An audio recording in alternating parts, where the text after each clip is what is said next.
And hello, hello, hello. You are listening to WBIM FM 91.5, Bridgewater State University's Morning News with Wayne, with your host, Wayne, here at the 2024 StARS Symposium. Here, starting off with Matthew Cramps. Matthew, how are you doing today? Good, how are you? I'm doing okay. Would you like to talk about your project with the audience today? Sure, yeah. So I am a geological sciences major. Our rocks were given to us for a project that we had to do, basically exploring a certain type of rock that we had to find out what it was and the certain elements that were in it. I was not given a rock. I actually was not in the class where I was given a rock. So I went out and found my own rock. And I went to the Quincy Quarries, located in Quincy, Mass. Some of you may pronounce it Quincy, though, but I pronounce it Quincy. Basically, what I did is I took the rock, I put it in a rock crusher, and crushed up the rock into a fine powder, which I used for geochemical analysis to determine what the rock was. I determined that the rock was found within a plate where we are here in Massachusetts. We're actually in the middle of the North American plate. And I also found out that it's an A-type granite, which also further indicates that it's at a hotspot related origin. And you may not think of Massachusetts as being a hotspot related origin, because hotspot means that we have volcanoes, but when this rock is from, about 450 million years ago, we actually had some volcanic-related origins on the East Coast, including in Maine, Massachusetts, New Hampshire, and Vermont as well. And using all of the data that I got from my geochemical analysis of grinding up the rock and such, I found out that my rock was a granite, which I knew ahead of time because I went to the Quincy Quarries, and that's all granite. But I found out that it was from a granite that was within a plate, and it had a hotspot related origin. Oh, that's pretty cool. What class was this for, if it was for a class? This class was for mineralogy, as well as igneous and metamorphic petrology.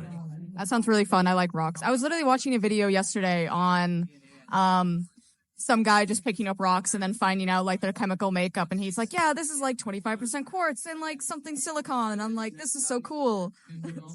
Yeah, there are definitely people, more advanced geologists compared to me, that can pick up a rock and say, okay, this is what's in it and this is what I see, and look at the rock under a microscope as well and be like, okay, these are the minerals that are in it.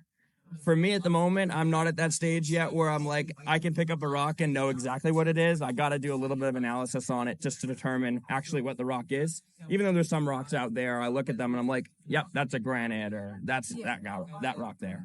Do you think you're going to continue with this sort of thing outside of BSU or maybe just in your own time?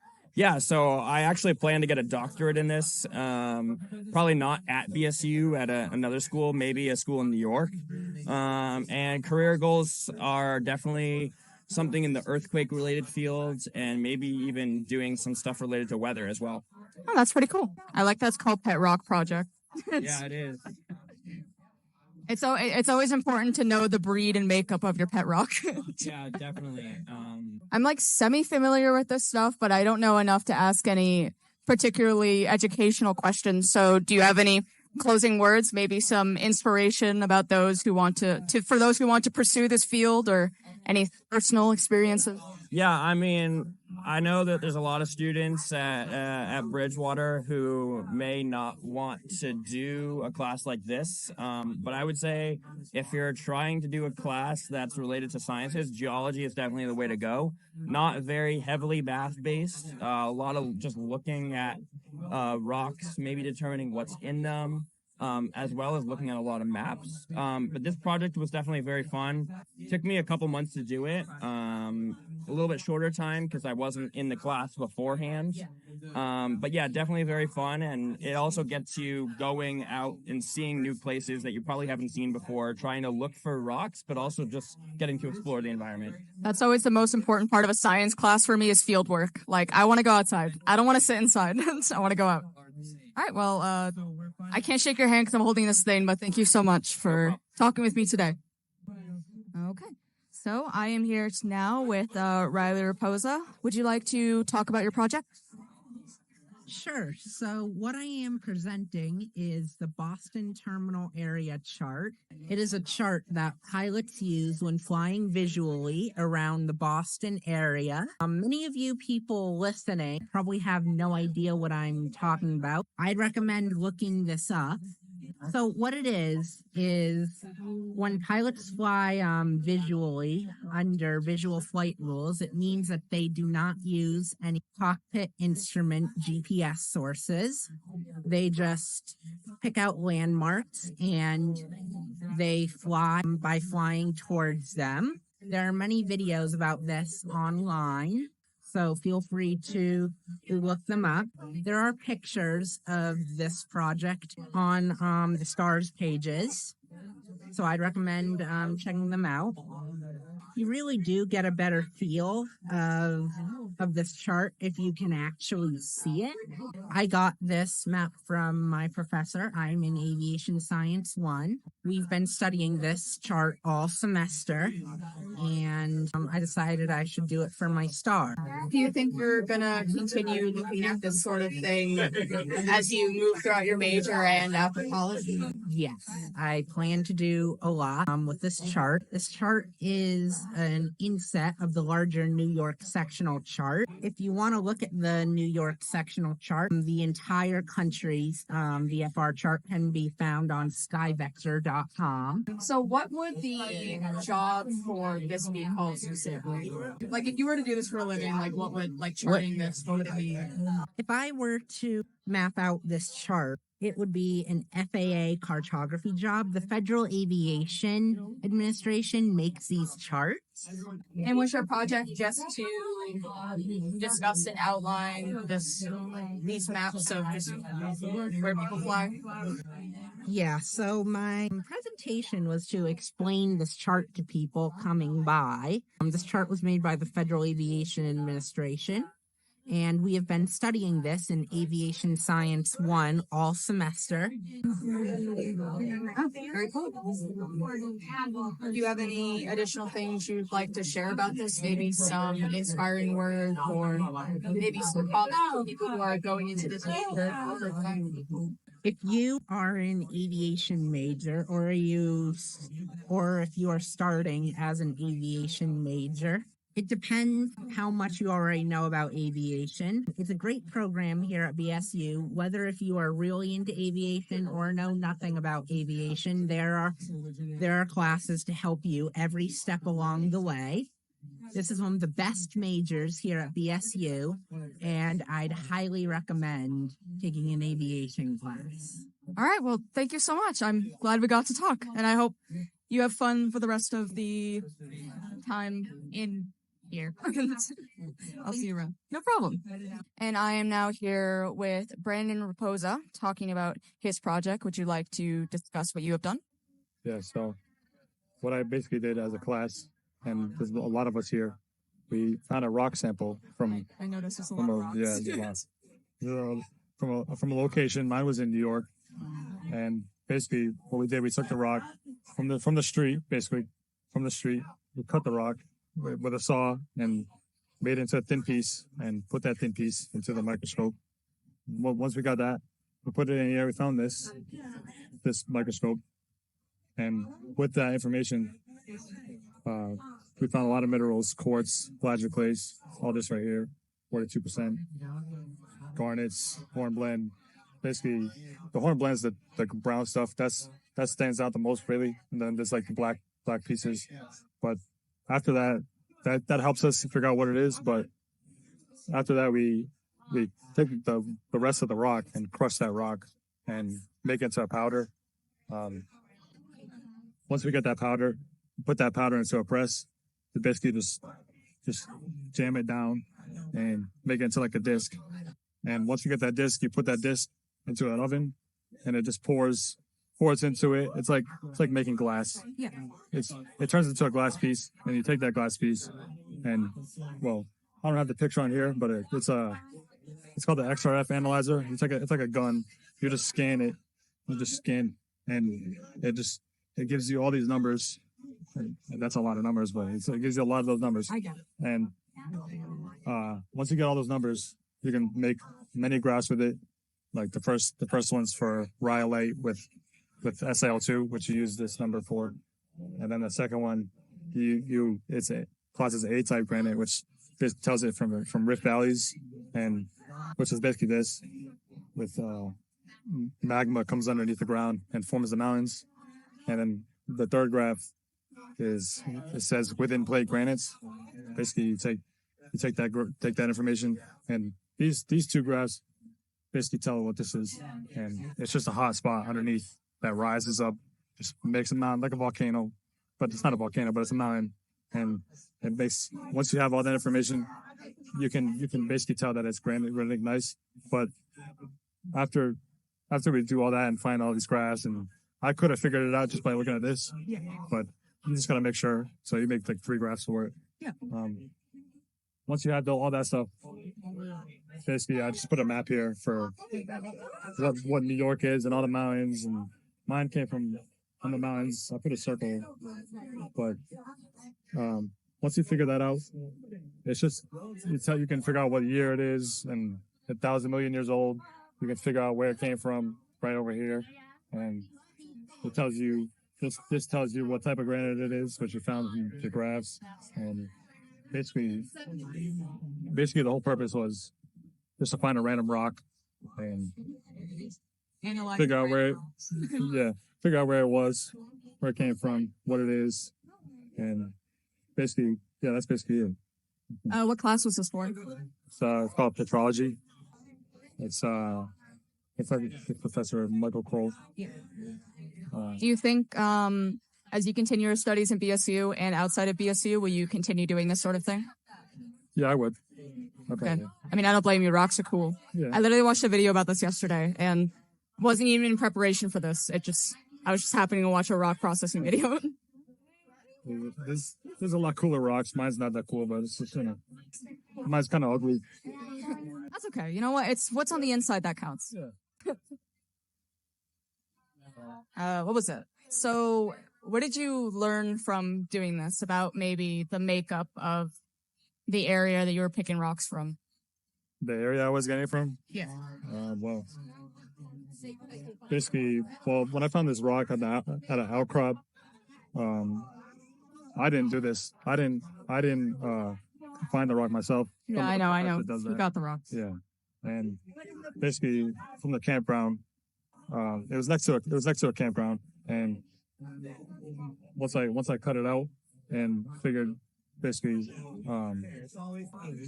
I could technically do this again with another rock and do this all over again, but for the sake of this project, I figured out where it was from in New York, and then basically just put it on the map and kind of just locked in where it was.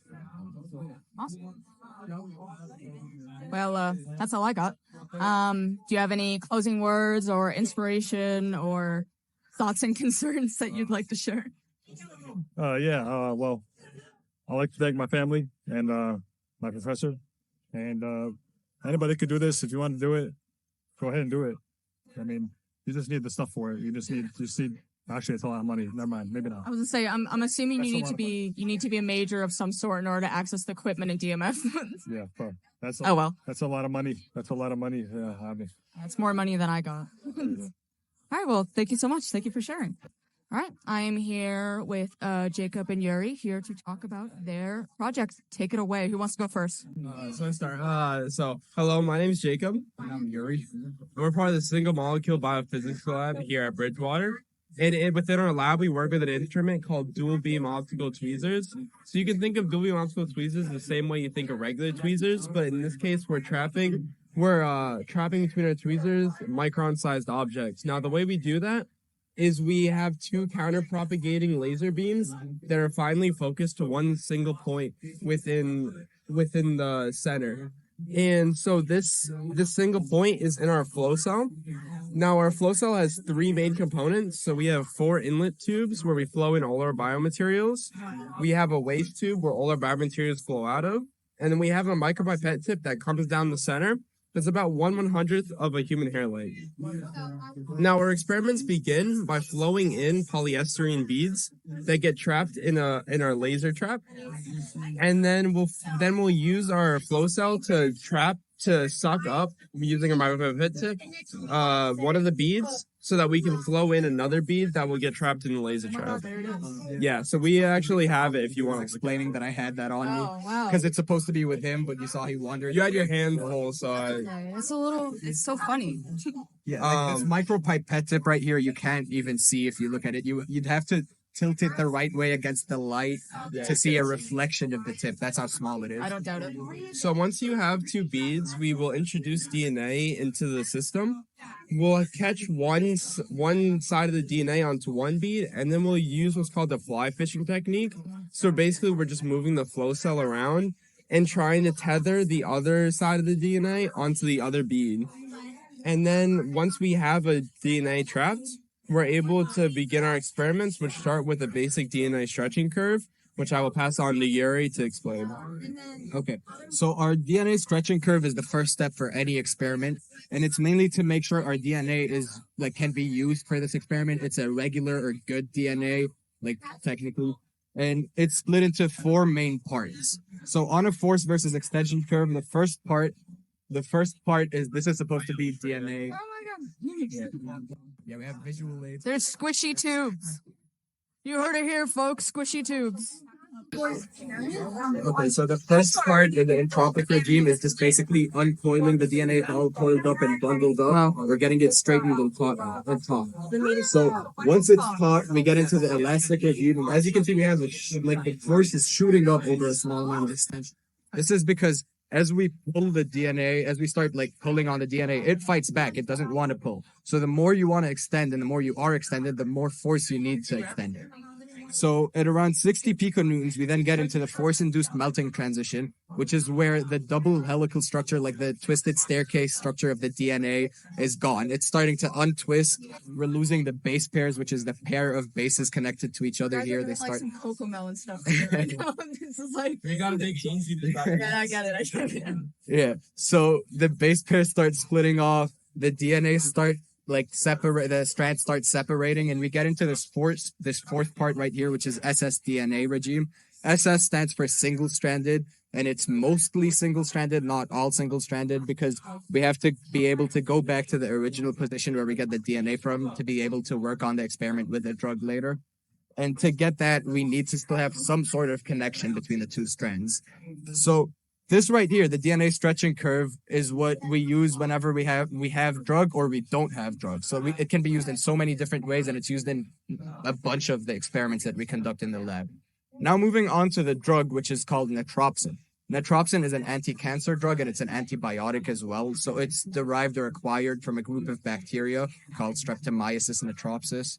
And it binds to the minor groove. It binds within the minor groove of the DNA. So as I said, DNA has this double helical, the twisted ladder structure. So in that twisted ladder structure, 2 grooves form. This one big major groove and this smaller minor groove right here where netropsin sits, which is our drug. And as you can see, it fits really snug there. It likes its position in that minor groove.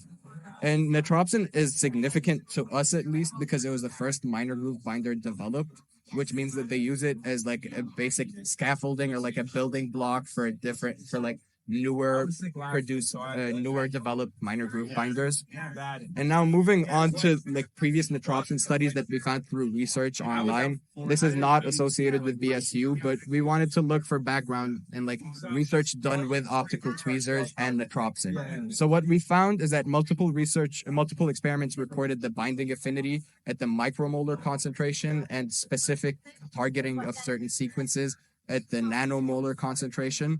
And when they studied netropsin at a low force with this contraption with the optical tweezers, they saw no change in DNA length, which there was no extension, which made us decide that we wanted to see what's happening in the full force spectrum. We wanted to see the whole the full extension of the DNA and the return. We wanted to see what's happening and better understand the drug. And this is where previous work at BSU comes in, and specifically at our SMB lab.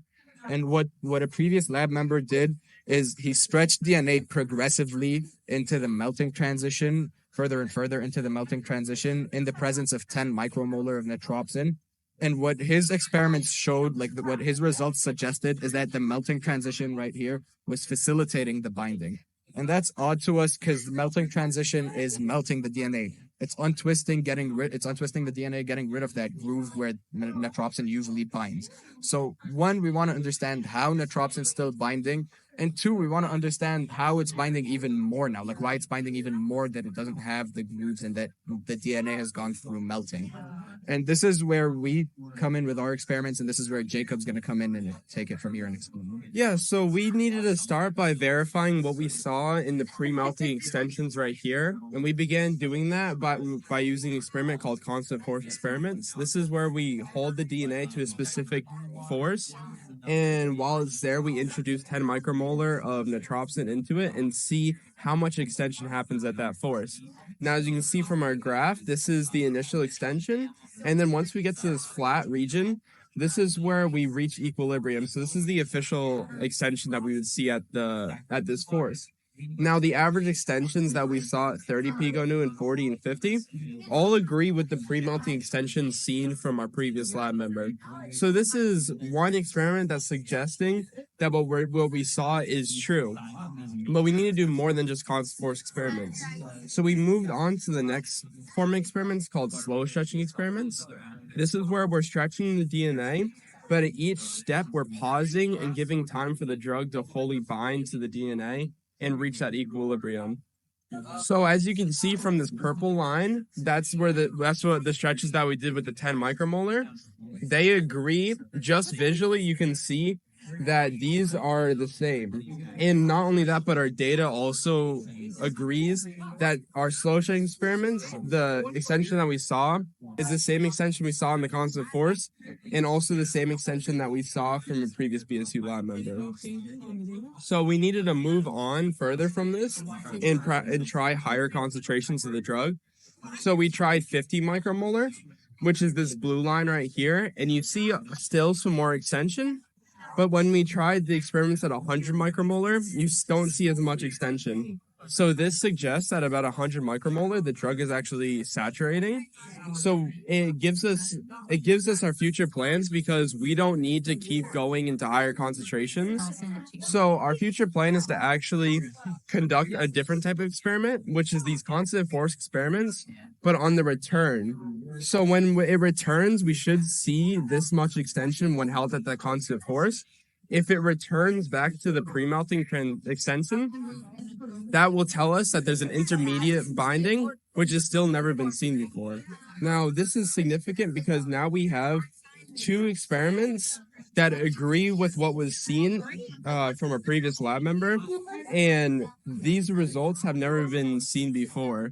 So this new mode of binding netropsin is showing us is very groundbreaking, because it hasn't been seen.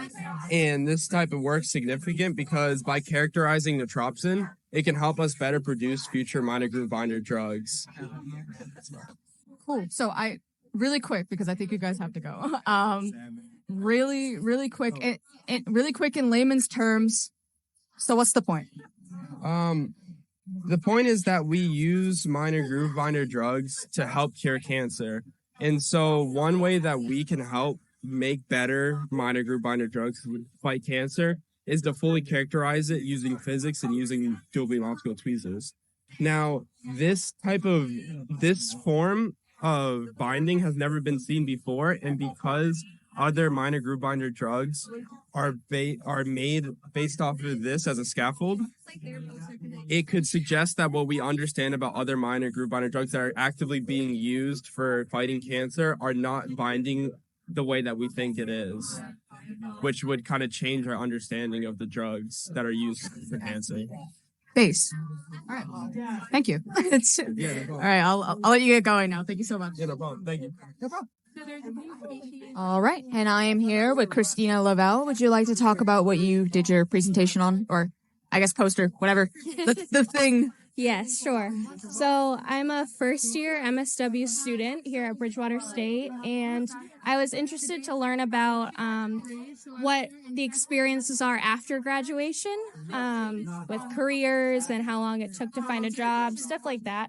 So I decided to create a survey that was sent out to MSW alumni from Bridgewater State. I got about 115 responses, and I found some pretty interesting things. There's a range of fields that that MSW alumni are working in. The largest being in clinical and therapy work, and then along with medical and the mental health fields. There's also a range of where BSW alumni are practicing. A lot of different states in the New England area, Florida, Nevada, and even one person practicing in Ireland. And then I found some major themes throughout my research. A couple of them being MSW alumni had a lot of gratitude for their professors during their time at BSU, and then they had a lot of just positive experiences overall. And then one suggestion that was a major theme was that they wanted more knowledge on how to run a private practice. So that's a little about my project. Are you an alumni? I did my undergrad here, but I'm a first-year graduate student. Nice. Yeah. Was this for a specific class program, or were you just doing this because? I'm a graduate assistant in the School of Social Work, so it literally says it right there. that's okay. I'm required to do one, but it's really based off my interest for my That's project. good. Yeah. Did you have issues finding jobs and, I don't know, I guess doing stuff once you graduated? Not really, but I didn't really know on average, because I took 1 year off in between undergrad and graduate school, and I had one job, but I didn't know after when I graduate here how long it takes a person once they have their MSW to find a job. So that was one thing I was kind of interested in. But a lot of people that I found, they like close to half reported that they either were hired for their first job post grad, either immediately or before even graduating. So that was pretty helpful to hear because I was nervous. I always hear a lot of people who graduate and get their degrees, and then they're like, I can't find a job. Right, exactly. It's really annoying. It's weird. Yeah. Do you have anything extra you'd like to share? Any closing words, inspiration? Well, I guess I just hope if there's any social work students out there, I hope this research and me sharing my project was helpful to them. That's good. Awesome. Thank you so much. Thank you. I am here with Mia, Eddie, and Jake. Jade, sorry. Who would like to start off? We basically wanted to take a look at sustainable transportation here at Bridgewater. This is for our Sustainability 101 class, and we essentially looked at other colleges and universities to see the sustainable initiatives that they were implementing and how Bridgewater could follow suit or implement some other practice that we aren't doing here. So we really started by just looking at all the universities and seeing where the best innovators in sustainable transportation are.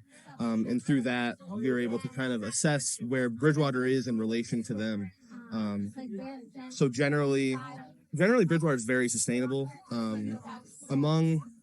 Among universities of similar sizes, we lack a little bit in electrification of our vehicles, but we make up for that in like our solar projects and stuff like that, which was a big part of our project, was reaching out to operations and facilities management on campus to get the details on upcoming projects. Like there's an upcoming solar canopy project at Swenson Lot, as well as EV chargers that are slated to be installed at Swenson Lot this summer.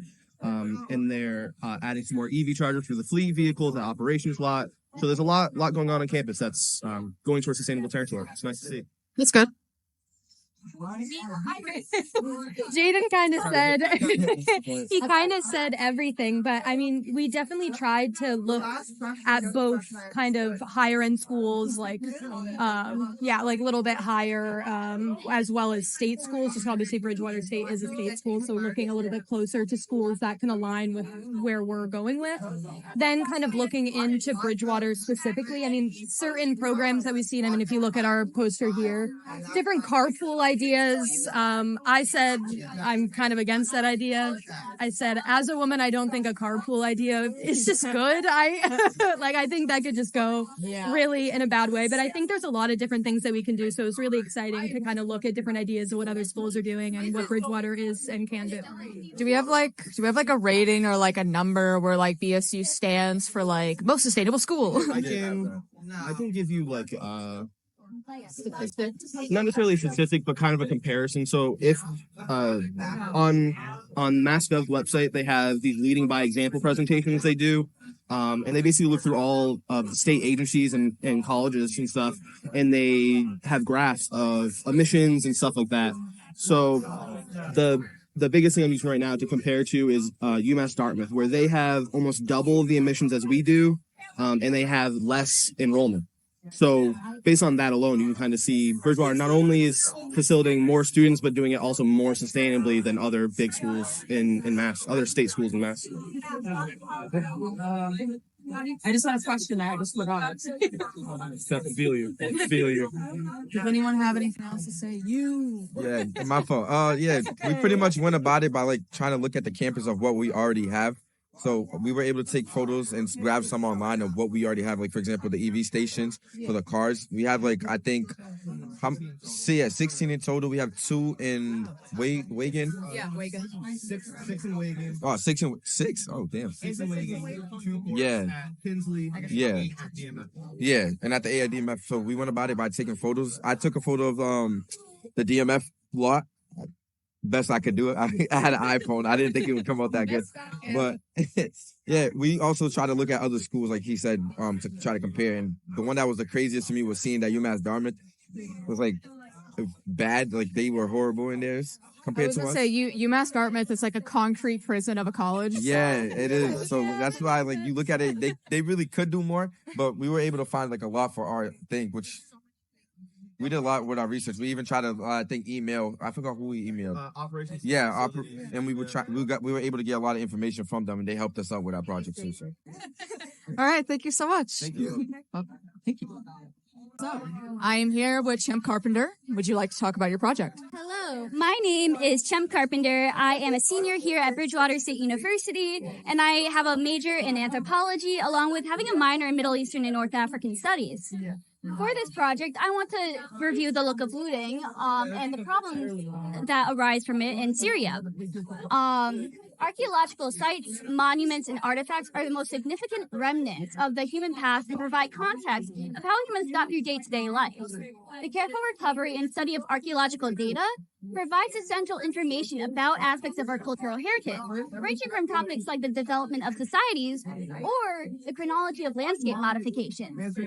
Archaeological looting is predominantly described as the undocumented removal of antiquities from their context without proper scientific documentation, research, or anything. These acts of looting is commonly believed to disrupt the physical integrity of the archaeological record and violate professionalized archaeological authority and ethics. Since the 1990s, there has been a significant increase in archaeological looting throughout Syria. This threatens the integrity of some of the most acclaimed and significant Mesopotamian cities and results in an incalculable loss of scientific knowledge throughout the region's history. The purpose of this project was to look into the significance of archaeological looting along with why people gravitate towards this nature, how we should keep the 2011 Arab Spring and ISIS into consideration when talking about archaeological looting being done, discussing the people who tend to buy stolen archaeological and cultural artifacts, and how we can use satellite imagery to detect archaeological looting being done in Syria, looking into what the future holds for these looted antiquities, and some initiatives we should consider to further prevent this practice from happening. So why do people loot? And that is such a commonly asked question. You know, archaeology is a critical component in the understanding and study of human history. And the destruction of archaeological finds has both material and intellectual consequences. Most of the time, incidences of looting are opportunistic for the thief, but there are also plenty of incidences of looting where thieves plan out a raid too. One of the main reasons why people partake in this destructive action is due to the sum of value. There are many factors that raise interest in archaeological heritage, whether it be for trading purposes, people who want to study quotation mark archaeology, people who are avid collectors, and people who tend to have a personal connection to the artifact. When a person or group partakes in an unrecorded and unprofessional excavation of an archaeological site and takes away the artifacts that are resting there, most of the time, looters will sell their finds locally and repeat sales within the same country and will generate more money. this money that's being generated is ultimately derived from acquiring countries abroad and can make a substantial contribution to source communities' economy. However, another factor as to why people, especially in Syria, is because at least 97% of the country is living in poverty. These people are trying to find a way to provide food, shelter for their families. And according to the United Nations, Syria has been facing a world emergency that is quite complex and disheartening. Unprecedented humanitarian needs are compounded by and social services infrastructure, devastating impacts on displacement inside the country and across the borders, extensive destruction of the civilian economy, and the breakdown of the social fabric. And it's not people who just want to play Indiana Jones. It's people who are just trying to find a way to provide for their families and just trying to survive. Now, I was looking into the archaeological looting of pre-war and post-war. And this research was done by Jay Kasana and his team back in 2015. And although it was conducted nearly 9 years ago, it's important to reflect how significant this research is because it was conducted around the time the Syrian civil war was. And the information that was generated is valuable for both heritage officials and archaeologists. For when the war has subsided, along with serving as a primary model for remote sensing and satellite monitoring of archaeological sites that are facing these types of conflicts. Now, as you can see, of the 966 sites for which Kasana and team made assessments for pre-war looting, 277 sites indicated signs of looting, which is 25%, and the severity ranges from 18% minor looting, 5% moderate looting, and 2% severe looting. The long-term visibility of looting holes at these sites suggests that the record of pre-war looting that was documented likely encompasses several decades of activity going on. So this has been going on for years. But in contrast, of the 945 sites Kasana and team were able to analyze from solely war-related looting damage that occurred from 2012 to 2015, it was documented that there was looting at 202 sites, which makes up 22% where minor looting was, 17% moderate looting was, and 3% severe looting made up 2%. Now, although those percentages are similar in proportion, it's important to keep in mind that all war-related looting has taken place during 3 to 4 years, as opposed to like several decades. And this represents an increase in the frequency of looting by nearly an order of magnitude. It's preposterous. So it's important to assess who buys this loot. Like, where is this loot going to? Collecting and looting archaeological heritage is a complicated social phenomenon set in a larger context both locally, nationally, and globally. In some cases, there is a clear evidence that looting is carried out by professional criminals who gain a substantial part of their income from selling artifacts that they have come across through ransacking archaeological sites. Sometimes people have to do it for their family, like, to reiterate.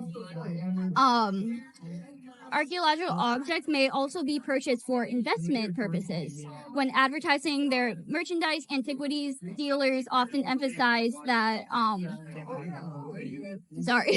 another instance of this emphasize purchasing loot as is for collectors or consumers to have that feeling that they are saving quote unquote history. So it's definitely going towards people who have those connections, people who have that money, people who want to put it in museums to quote unquote save. Yeah. So we talked about who buys the loot. So it's also important to assess the role of Arab Spring and ISIS. The Arab Spring has displaced over 8 million people and has killed over 250,000 people in Syria alone. These assaults on human life have also been accompanied by the tragic destruction of cultural property and looting of archaeological sites, which was erased thousands of years of both heritage and history. We cannot underestimate the importance of preserving and protecting Syria's archaeological heritage, because the destruction of these sites and monuments is being used as a tool of propaganda for the Islamic State of Iraq and also Syria's ISIS extremist ideology. And the looting of heritage sites has become a fundraising tool for the group's jihad. Now, ISIS has had to rely on independent financial income to support itself, like depending on illegal selling of cultural heritage. Since there has been airstrikes on oil-related infrastructure and reduced oil revenues that they also had to depend on for that income.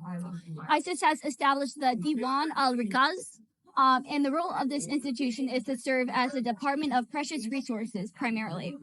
Now, there is a specific department created by the Diwan al-Rikaz regarding antiquities, where there is supervision of the illegal excavation, theft, and looted artifacts. If someone is actively looking to, try and gain an extra source of income to either help support themselves or their families, they have to go to the Diwan al-Rikaz and ISIS to get permission along with a license to do these activities.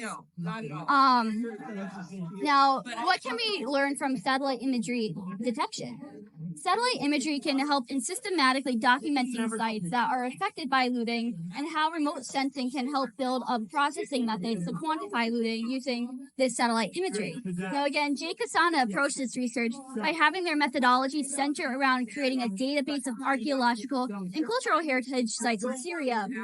Kasana and team mapped out all archaeological sites that were reported through 40 regional surveys and several atlas projects that produced a data set of 4,500 previously published sites. To compensate for the unpredictability of past archaeological research in the region of Syria, they set to the task of systematically mapping all sites and features that appear on declassified 1960s era Corona satellite imagery. And within this research, they addressed that a large portion of the sites could not be assessed due to a lack of recent imagery that was taken, along with how the sites were not visible on the images. Even though there were conflicts like this throughout the research, looting is quite tricky to detect when standing on the site in person, On a high-resolution image, however, looting holes often appear with great clarity, and unless they are plowed over, can remain visible for decades. The discovery was made that the rate of looting has been increasing dramatically over the past 4 years since 2015. When the satellite images were first taken. And he suggests that the data of 3,000 sites have been looted since the war began. This represents an unprecedented expansion in looting activity, and thus dire threat to the region's archaeological heritage. Now, since this was done in 2015, a later research was proposed back during 2017, so 2 years later. This was done by N. Massini and R. Lasapanara, who used local indicators of spatial association to identify looting patterns from there, later further improving the procedure along with renaming it to the Archaeological Looting Feature Extraction Approach, or ALFEA. ALFEA was used on sites such as Tel Hamad, which is located in western Syria along the lower Haber River, and it has been exposed by excavation activities that sprung about during 2011 civil war and continued. The automatic extraction of looting features has been done using Google Earth images to encourage the use of automatic procedures to a wide community of users. And throughout their methodology, they found that sites can serve challenges in interpretation and data processing due to the diverse physical characteristics from one site to another one, from one image to another one of the same site, or from one. Sorry, I'm getting ahead of myself. But throughout their research, they found that problems become more complex when there are weak spectral or spatial signals, and those affect the more, those affect the environment. In this investigation being made, they made it important to point out that they use local Youri C index, which is a formula that can help identify the edge and area defined by high variability in comparison to the neighboring pixels values, along with if there are any other adjacent observations from the same phenomenon. So basically summarizing, they use local Youri's formula to, as a way, improve the imagery detecting that's being done. But so, what is the future for looted antiquities? Artifacts being held in countries that don't want to cooperate with Syrian government, and are sorry, thousands of cultural artifacts smuggled out of Syria since the conflict began and have been seized by authorities in other countries. But only a few have returned, and the rest remain in limbo. These artifacts being held in countries that don't want to cooperate with the Syrian government, and the question is, who has the right to own cultural property? E. Thompson states that the Syrian law has generally prohibited the export of antiquities since 1963. After that, antiquities could be taken out of the country only with an export license, and only as gifts to scientific excavators if Syrian sites or educational, scientific, and cultural organizations, they can be used as gifts to scientific excavators of Syrian sites, or as exchanges with scientific bodies outside of Syria. The United Nations Educational, Scientific, and Cultural Organization created the Convention towards prohibiting and preventing illicit import, export, and transfer of ownership of cultural property on the day of November 14th, 1970. This convention described that its goal of international cooperation to stop looting and smuggling of cultural heritage, in sweeping language requiring the governments of member states to take action at the request of another member state whose cultural property has been stolen. As of 2016, however, the Protect and Preserve International Cultural Property Act was created, in which it has implementing regulations resulting in emergency protection for Syrian archaeological and ethnological heritage. Heritage and cultural artifacts under these acts should be taken care as directed by Cultural Implementation Act, and there have been many legal instances that were put in place towards protecting both Iraqi and Syrian artifacts, as well as terrorism and funding for terrorism as in a broad sense. If these codes are violated, then cultural property is taken and fortified under the same laws that provide punishments both civil and criminal for smuggling goods.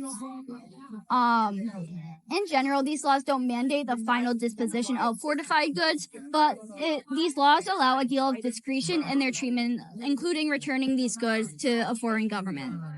But then again, what are some initiatives we can consider for protecting these archaeological sites, heritage, and cultural artifacts? A big initiative to consider is working together as a community. It's important to consider working as a community because local members can serve a huge impact. In the beginning of the conflict of the Syrian war, local community members attempted to protect museums. These initiatives were led by Syrian archaeologists and were organized through social networking or communication within the local community. And so initiatives were made. Communicating, and rallying together is a great way to protect and support cultural heritage. And sorry, I lost my train of thought. Along with that, a partnership between both community members and authorities can be formed too. This could allow for a local community to present and participate effectively by providing them with motivation and incentives. Along with that, cultural motivation can also serve as an initiative. It can be sparked from explaining why protecting cultural heritage is important, since it offers an appreciation of history and lets us understand something about the way in which people lived while also serving as a symbol of how people think about themselves, their predecessors, and their neighbors today. But it's also important to understand that one of the biggest challenges that face Syrian community is the division of ideological sections and division due to migration. These divisions block any progress of participation of community members and prevent tasks from being fully reached. The reconstruction of heritage sites and artifacts play a huge role in Syrian communities, but we should also consider how the local community has their own priorities for rebuilding their cities and are focused on saving their identity, whether it be religious, residential, commercial, or economical. And also, authorities can be one of the first steps in achieving protection and preservation.